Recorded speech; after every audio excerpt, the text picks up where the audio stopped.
All right, I'm the Flat Rate Master, and today we're talking about, well, my stopgap solution since I can't replace this right now. All right, so I did a video on this tool. It's an old Lyle tool, but it's no longer available, no longer made. Thank you for everybody that sent the link to a similar tool, but it's in Auckland, so not going through trying to get it in the United States, but I appreciate everybody sending it to me. At some point, my Mac dealer is actually gonna have these machined by a friend of his, so I will have a few at some point, but I don't have them right now, so can't really use them until I get those made. Understandably, it's gonna take a minute because, you know, he's gotta buy the materials, gotta make them, gotta machine them, gotta thread them, all that kind of good stuff. So my stopgap till then, and if you've seen the video I did last week, the new tools video, you saw some of them, but the rest of them came in. So they're made by Vim. I'll try to remember to put a link in the description for these. The first kit is air hammer bits. One's brass, one's plastic, and one's aluminum. These tips are replaceable.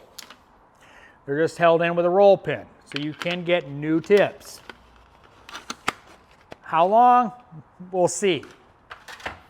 But the other kit I got, now this is same company, it's Vim, but I got this through Matco because I couldn't find anybody that had them in stock, so I got this from Matco and it took a couple weeks to get it. Now this one is obviously going to be much more handy because, well, I got two lengths.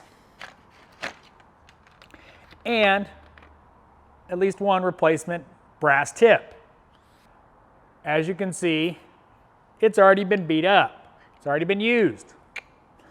These are immensely usable. If you don't have these attachments, you really need to get something like them.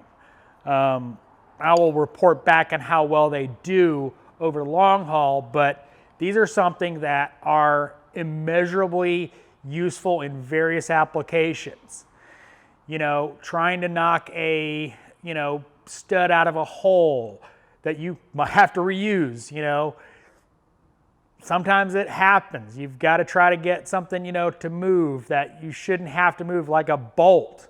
You guys in the Rust Belt, you don't always have the new bolt sitting on hand. You want to reuse it, this is a good option. Not always the best option, but it's an option. The Matco kit part number is MC2B, and again, it's made by Vim, so I will try to link this in the description. Hopefully it'll be back in stock, but that was one of the issues I had, is that took a while to get, that took a couple weeks to get. When I looked for it on Amazon, it wasn't there, so that's my solution for right now till my Mac guy comes through and gets those machined for me. But those are immeasurably useful attachments for an air hammer. I have literally used them for years. They come in handy for all sorts of stuff that you would not really think you'd want to use an air hammer on. Those come in really handy when you need persuasion but can't damage it. I can't tell you how many control arm bolts I have knocked loose with those Lyle tools because it's brass. I was able to put the bolt back in and reuse it. Now obviously your mileage will vary on rust, but that's what I use them for a lot of times. A lot of times it's stuff that I need to move but really can't damage it. Something's got to go back on. So if you don't have these and you have an air hammer, I would definitely suggest picking at least up the long set. It will come in handy, trust me. You will use it in situations you never thought you would pull out an air hammer. As always, thanks for watching. I am the Flat Rate Master.